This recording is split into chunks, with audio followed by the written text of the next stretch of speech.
What's going on, everybody? Tanner with another video. Hope you're all having an amazing and productive day so far. So if you are interested in learning about how to find a profitable influencer, how much you need to be paying them, and what analytics to look for, you have come to the right video. So for today's video, we have a special guest, Dennis White.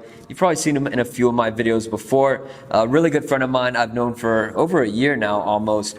Dennis, you want to scoot over a little bit and give a quick intro about yourself and a little bit about who you are for the people that don't know? Yeah, so I mean, just short, for people who don't know me, I pretty much last year, we started really doing kind of big numbers in Shopify. We did 2.5 million last year, up to date now it's about 3 million in sales. And so through that time I was able to basically, a lot of the sales came from doing influencer marketing, taking, obviously at first I started off with YouTube pages. So I'd go to YouTube pages who were getting a lot of views, pretty much ran ads on those videos, and then ended up my first real success was 300K in 5 months. And then I started getting a personal brand influencers where I started running up, 10, 20K days, within the first, couple shout outs. So I'm just pretty much in this video breaking down, just no fluff. I'm showing you what I look for when picking an influencer, because I know from the previous video we did, there's a lot of questions on what should I pay? How, if I can't afford a $5,000 influencer, what do I look for a couple $100 influencer? So I'll be going through all that. There's no fluff, no BS. I'm just gonna be going through everything that I know, and I hope you guys find it valuable. So I'm just gonna hop on my laptop after we get off this and be able to dive into it. Let's do it. So yeah, in the video, I'm gonna be going over each step that I use to identify if an influencer is worth running a shout out with or not. So we're gonna start with first, how I find the influencers. So pretty much, I already knew influencers that made people a lot of money. So I simply went to their pages, to the girl who already made the money. So I made money from this girl, she's not really into running ads, dropshipping anymore. I just wanted to point that out. But yeah, so pretty much I went to this girl, and as you can see, their analytics, she gets pretty good engagement, for what she is, and for the prices that, she used to charge was crazy. So pretty much, you're looking at a girl who's getting a lot of people engaging with her. It's a real audience. She has 2.1 million followers, and sometimes, kids with, pictures with their kid get over 10% engagement rate. If she promos, gets less engagement rate because her audience might not really be into that. It's just the way it is with the algorithm. So first, I already knew who they were, so I already knew this girl made people some pretty good money. So I simply, a lot of the ways that I find the influencers is simply clicking on this little drop down right here, and I'm just sorting through, and I'm simply opening, sorry, I'm on a Mac, so just kind of leave it with me, but pretty much, I just open up these pages in a new tab, and I try to look for girls who are similar to her with engagement, possibly similar, obviously type of engagement, they may have some similar followers, but yeah, I'm mostly just looking at engagement, seeing if they might be a good fit, because when it comes to influencers, you never know for sure until you see their analytics. So so in the beginning, you pretty much you can use her as an example. There's plenty of people who have worked with influencers in the past, and you basically just go through their audience. You find a really good page, and you go through their audience, and you simply just open up all these people. You see if they might be a good deal, and if they are, you add them to your docs, which is pretty much all you do is you add their Instagram link, the email, and if their email is not on here, all you do is you go to your phone and you go on Instagram on mobile. Usually the contact email there, if they don't have it, you can always search for it in Google, being this person's manager email, and there's a website called bookingagentinfo.com, I think. And typically it shows, their manager's email if it's not on here.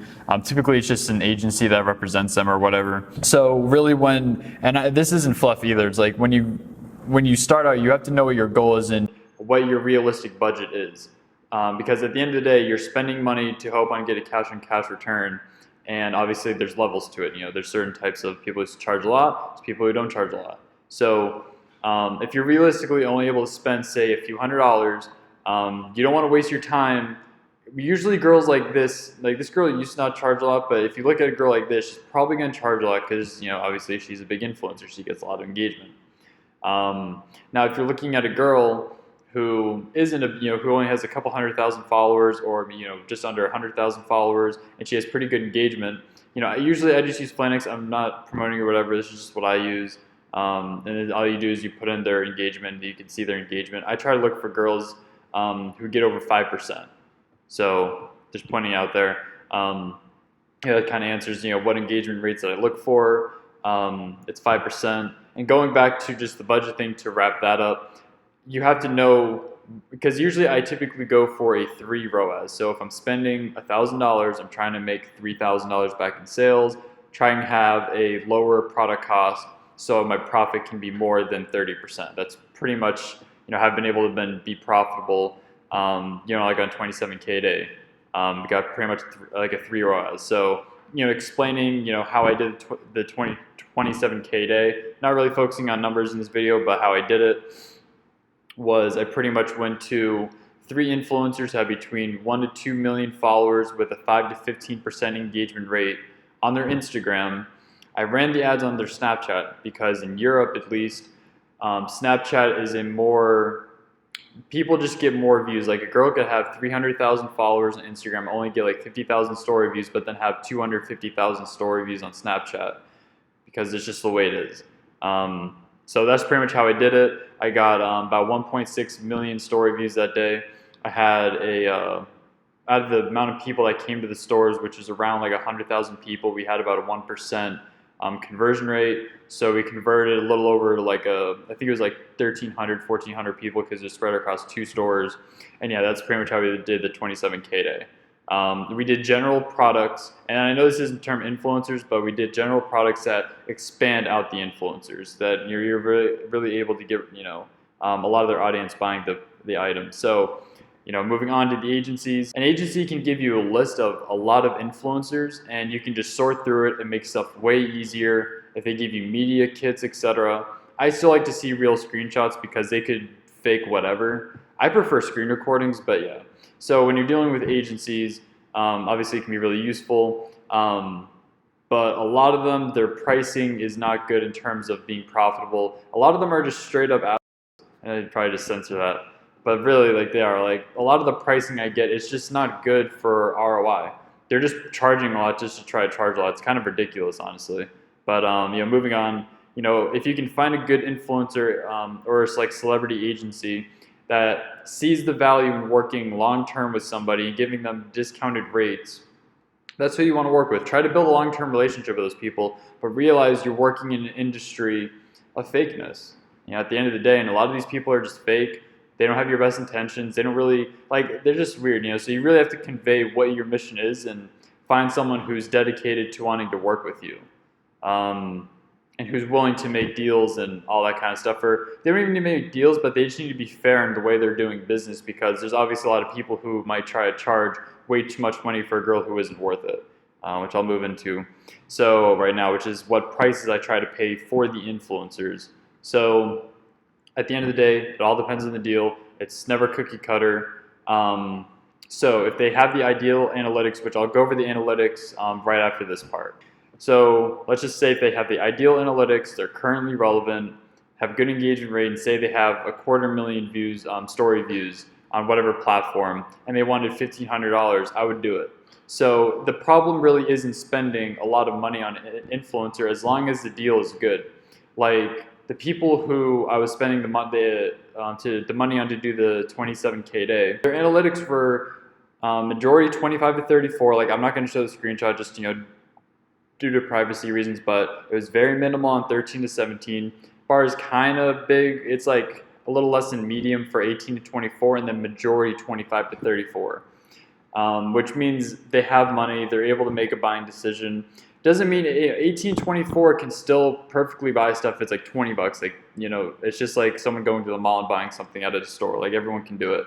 But I've seen the most consistent results from 25 to 34. Again, doesn't mean 1824 can't work, but that's just from what I've seen. If I found a deal like that was 1,500, and they have a good, good story views, it's probably worth it. Just by going off the numbers, which I'll get into in a little bit. But if they're asking, say, $8,000 for 250,000 views, which you'll see sometimes when you start looking at the bigger girls, there's people who there's no set pricing, so one person can charge $2,000 for 500,000 story views, and someone in America could charge $1,000 for 5K views. Like I've seen those kind of deals and it's pretty whack. The people who try to charge you $8K for 250,000 views and don't negotiate at all or aren't willing to move on it, they're probably not good people to do business with. Because they're just trying to overcharge on something that's not even worth it. At the end of the day, like, you have to look at it. If they're not willing to budge on the price, you have to ask yourself, is the deal worth it at the current price that they offer? And am I going to make any type of ROI off it? I'm meaning financial. I don't really care about followers or any of that. That stuff comes after you get the customers. You're able to build a brand. Obviously, there's multiple ways to do it, but I'm looking at financial ROI. And if it's not worth it, which I'll get into how you can calculate it, but if it's not worth it, just don't do it. But if there's some potential, like if you can make a little bit of money, it's still worth it, because you want to keep the ball going. Like, you have to know how much you want to spend. It goes back to your goals. What's your goal, and how much do you need to spend to get to that goal, knowing that you're trying to make at least $1 profit per dollar you spend on ads or more. So if you're trying to make, say, $10,000 profit a month, you're going to have to at least spend $10,000 that month. So that's kind of that. So, and again, just don't overthink it. Just take action. Just know what your goal is and look at the deals. And if something seems kind of worth it that could bring you closer to that goal, it doesn't need to be perfect. Like, if you don't make $1, like if you make like 25 cents per dollar you spend, that's still good because it's still moving you forward. You have to start somewhere.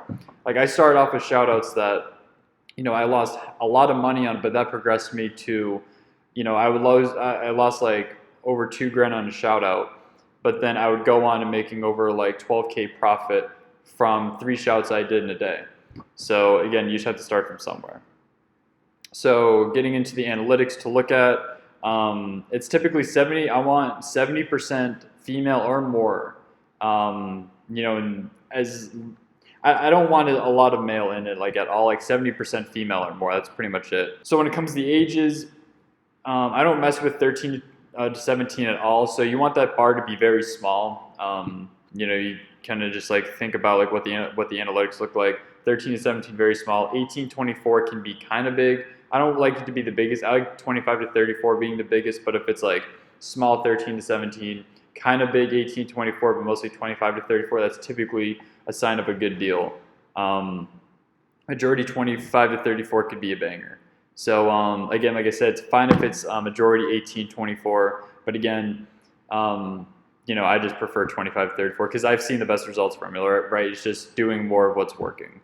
Now, when it comes to the countries, and now I'm going step by step when you're looking at the analytics for what you're looking for. So we're moving to the countries. If someone's living in the U.S., I try to look for pretty much people their following's majority inside the United States. I don't really mess with Pakistan, India, none of that. It has to be all tier 1 countries. If they're Spanish, if they're from Brazil, it should be majority Brazil. If they're in France, it should be majority France, all that kind of stuff. And pretty much it's also good to look at the activity of the page. So at the very bottom, it shows like the graph between like their activity levels. It's good to see, what days are most active. And if you're looking at story views on Snapchat, you can see, starting from Monday to Sunday, you can see, how many views are getting per day. So what's the best day to run. So that's just, I've made money doing shoutouts on a Monday, Tuesday, Wednesday, Thursday, Friday, like all week. I haven't really seen the day been like much of a difference. Definitely the weekend, you get way more visitors just naturally because more people are on the platform, but not much in terms of like sales change typically. Okay, so now when you're calculating how much you probably will make. So this is the numbers that I go off of from my previous shoutout. So say if a girl, I'm just going to go off of terms that I typically like. So say if we're looking at 1 million story views. So we get 1 million story views. Let's say if there's a 3%, like 3% of those people come to the store, so that means there's 30,000 people at the store. And say if I'm just going to bring out my calculator really quick. So say we can convert 30,000 of those people at say a 1.5% level, and say if we're selling a $20 product. So that's $9,000. So, 3% CR, and then you'd make $9,000. This is just rough. Obviously, things can change, obviously, but this is roughly what it is. So say if we can get 1 million story views for $3,000, It's not a bad deal, you know. And I've made over 10 grand from a girl who gets about like 600 to 700K story views. I was converting at 2.08%, and around like 2.4 for the average. Pretty much to sum it up and everything like that. Just rewatch the video if you needed help with with any other of the subjects.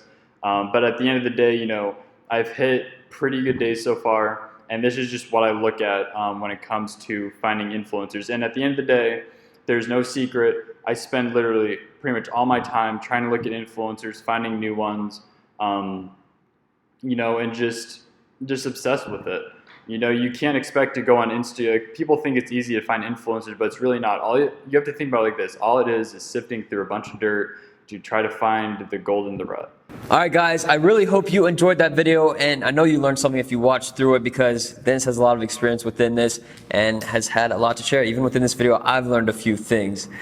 So if you guys want to go check out Dennis, I'll put a link to his YouTube and Instagram in the description below. I believe he has a few videos, and I know he's always open to answering questions that you may have for him. So, you can put them in the comments below, shoot him a message on Instagram, whatever you want. Any last words for the people? Just take action. Don't overthink deals. Just like with the new store that I'm testing out right now, I took on a couple small influencers just to test it out. They might not even be the best, but it's just to see if the product even has any potential. Because at the end of the day, influencer agencies or an influencer may not respond for a while, and you just have to kick up the pace sometimes. So that's the biggest recommendation I have. Just take action. Don't really overthink much of it, and as long as you're looking at the right deals and like what I showed you in the video, looking at the right influencers, it should be fine. But just remember, it takes time, and just stick with it. That's pretty Definitely. much it. Consistency is everything, and just continuing to put in that work every single day. But yeah, guys, once again, go check out his stuff in the description, and I will see you guys in the next video. If you enjoyed this video, make sure to leave a like, comment, and subscribe. Peace.